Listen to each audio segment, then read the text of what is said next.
అలాగే చంద్రబాబు నాయుడు గారు తన దారిని తను తిరుగుతూ ఉంటే రానంత అభిమానం మరి జగన్మోహన్ రెడ్డి ఆయన జైల్లో పెట్టిన తర్వాత అసలు 15 కిలోమీటర్లు నేను ఎయిర్పోర్ట్ నుంచి ఇంటికి వెళ్ళాలంటేనే 6 గంటల సమయం పట్టింది. అంటే మీరు అన్నట్టుగా ఇప్పుడు అంటే జగన్ టార్గెట్ మీ ఇద్దరేనా? ఒకటి చంద్రబాబు, 2 త్రిబులరా?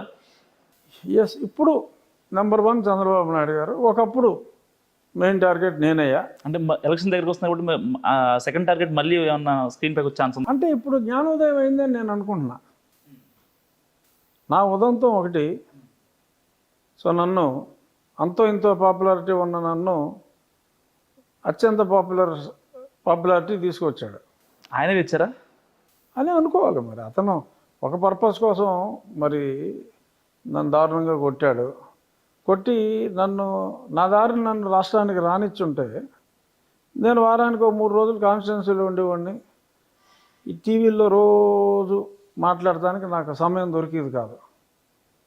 ఒక నియోజకవర్గానికి పరిమితం అవ్వాల్సిన నన్ను ఒక ఆంధ్ర కాకుండా తెలంగాణలో కూడా ఆల్మోస్ట్ ఇంటింటికి పరిచయం చేసిన ఘనకీర్తి మా వాడికే దక్కింది, జగన్మోహన్ రెడ్డికి. సో అయినా మరి తగ్గాలి.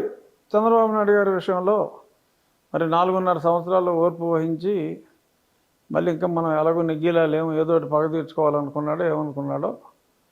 మరి ఆయన్ని రోజు రోజుకి జనం విపరీతంగా పెరిగిపోతున్నారు కాబట్టి ఆపాలనుకున్నాడా? ఏదేమైనా అది అతని పాలిటి శాపం అయింది. చంద్రబాబు నాయుడు గారిని అరెస్ట్ చేయటం, ఆయన చేసిన మంచిని అందరూ ఆ 50 రోజులు రోజు రోజుకి గుర్తు తెచ్చుకుని అరే ఇంత చేశాడు కదరా, ఇంత చేసి. సరిగ్గా ఎలక్షన్స్ టైంలో చంద్రబాబుని అరెస్ట్ చేయడం టీడీపీకి ప్లస్ అంటారా మైనస్ అంటారా? ఎందుకంటే మైనస్ అనుకుని ఆయన జనాల్లోకి వెళ్ళి కరెక్ట్గా తిరుగుతున్న టైంలో ఆయన 1.5 months 2 months కిల్ అయిపోయింది. 2 months 2.5 months యాక్చువల్గా. ఎస్, కానీ దానివలన ఆయన సమయం కిల్ అయినా ఆయన ప్రజల్లోకి చొచ్చుకుని వెళ్ళిపోవటానికి మార్గం సుగమం చేశాడు. అంటే ఇంతకుముందు సుగమం లేదా?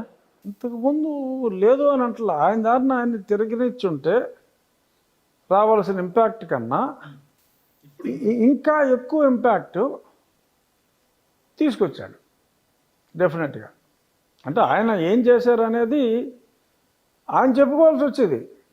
ఇప్పుడు ఆయన జైల్లో పెట్టినప్పుడు ప్రజలే డీప్గా వెళ్ళి ప్రజలే చెప్పుకునే పరిస్థితి తీసుకొచ్చాడు. ఆయన గురించి ఆయన చెప్పుకుంటే గొప్పలు చెప్పుకున్నట్టు అయ్యేది. కానీ ఇప్పుడు ఆయన జైల్లో పెట్టి ఆయన చేసిన మంచిని జనాలు గుర్తించేలా చేసి ఎప్పుడైతే జనం వాళ్ళలో వాళ్ళు అరే ఇంత చేశాడు కదా, ఆయన ఇలా చేశాడు. పైగా ఆ తెలివి తక్కువతనానికి పరాకాష్ట ఏంటంటే ఇసుక ఉచితంగా ఇచ్చాడని చెప్పి కేసు పెట్టాడు. అసలు బుద్ధుంది వీడికి? ఉచితంగా ఇచ్చాడని ఎవడన్నా కేసు పెడతాడండి? అది జనాల్లో ఎలా వెళ్తుంది? ఇప్పుడు మీరు కూడా జగన్ మీద వేశారు కదా సార్, ఆయన బెయిల్ రద్దు చేయాలని. అది ఎక్కడ దాకా వచ్చింది? సుప్రీంకోర్టులో నోటీసులు ఇచ్చారు జనవరి 5వ తారీఖు. మీ రియాక్షన్ ఎలా ఉండబోతుంది అప్పుడు అరెస్ట్కి? అప్పుడు మిమ్మల్ని అరెస్ట్ చేసి కొట్టారని చెప్పి అప్పుడు చెప్పారు కదా మీరు. ఆ రియాక్షన్కి ఇప్పుడు మీరు ఇచ్చే రిటర్న్ గిఫ్ట్ ఎలా ఉండబోతుంది అంటారు? అంటే రిటర్న్ గిఫ్ట్ కోర్టు ద్వారా వస్తుందా రాదా నాకు నమ్మకం లేదు. కానీ సుదీర్ఘంగా మీరు పోరాటం చేస్తున్నారు. నా పోరాటం నేను చేస్తున్నా.